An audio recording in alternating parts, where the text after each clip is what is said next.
Hi, my name is Mark Walker. I'm here at the Fintech Connect, and we're here interviewing on the stand. Perhaps you could start off by introducing yourself, naming your company. Hi, my name is Barbara Gottardi. I'm the CEO and co-founder of Finbridge Global. My previous role, I was a CIO at HSBC for 16 years. I was the CIO for Europe at Vanguard and a CIO at Admiral Money. Fantastic. So the first thing to get over is CIO, Chief Innovation Officer or Chief Information Officer. Okay, so it always catches me out a little bit sometimes with that. Fantastic, really interesting. So I guess from that perspective, it gives you a really interesting overview of the fintech sector as a whole. Perhaps you could start off by giving us a little bit of an idea of what you're trying to build since you started the new organisation. Yeah. So as a CIO, and especially in one of probably the most complex organizations, I think I've was in the receiving side, and the challenge is to actually try and work with fintech. I think there are very good fintech out there, but unfortunately they find it really hard to collaborate with financial institutions because we don't often tend to differentiate them between the big IBM or Oracle. I also see that there's a lot of terrible fintech out there, but unfortunately they're really well connected and they kind of take the space of really good fintech. There's also a lot of wastage, which I think a financial organization or a big tech can actually afford. But for a fintech, wasting a month or two could actually be a reason to make it or not making it. So the platform we've created is to onboard the fintech and run them through an assessment engine to provide due diligence up front. And we're developing some further in-depth certification that they can run. So from a financial institution perspective, you can actually run a search or a query for a capability or technology that you need. But from the beginning, you know if it's going to be a fit for your preferences. So is that on your right architecture? Is that the right level of InfoSec? Are there the right level of funding? So that would shorten what we call the RFI, so the request for information period, by 8 weeks, months, and you can just run a query. And we believe that then technology and Excel or desktop exercise can never replace the kind of power of connection and the human power. So the idea is you can actually free up time across to actually meet the people and see if they're a good culture to work with.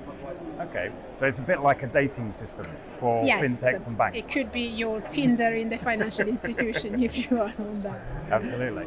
And so I guess moving back slightly, thinking about that, obviously partnerships, if we say fintech started in 2008, there was very much kind of like a them and us sort of theory where, the banks were, we're the banks and we don't need your type of people in here and that type of technology.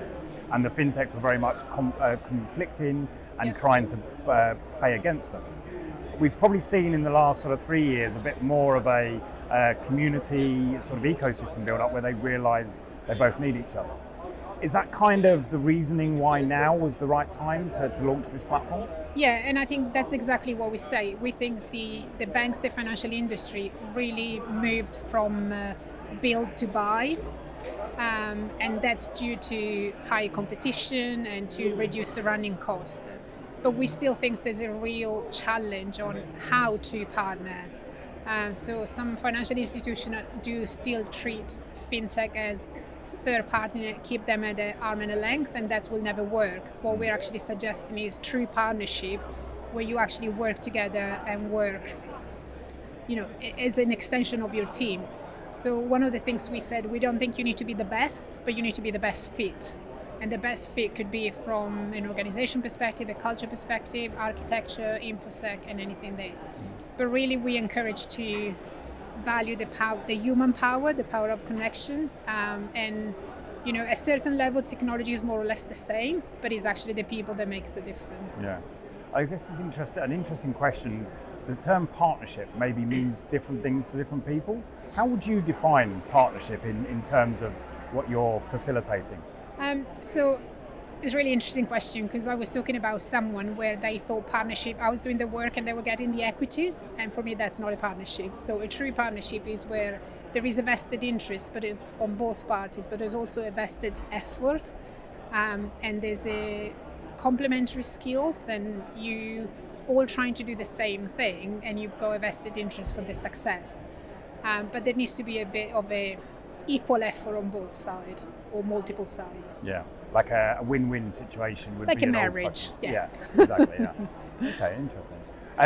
So obviously we're here at Fintech Connect.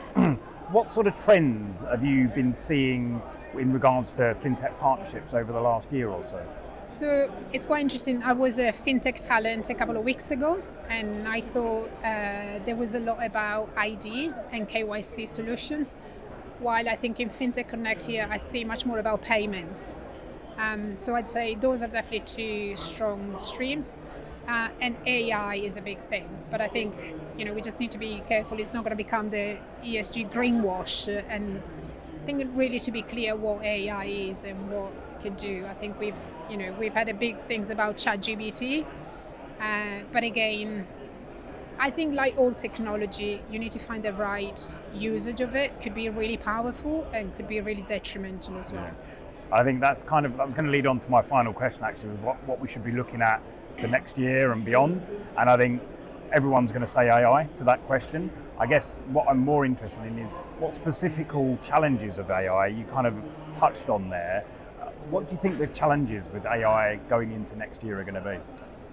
So I think it's really identify what the definition of AI, I think, is still really broad, and what do you want to do with AI, what the outcome you're trying to do.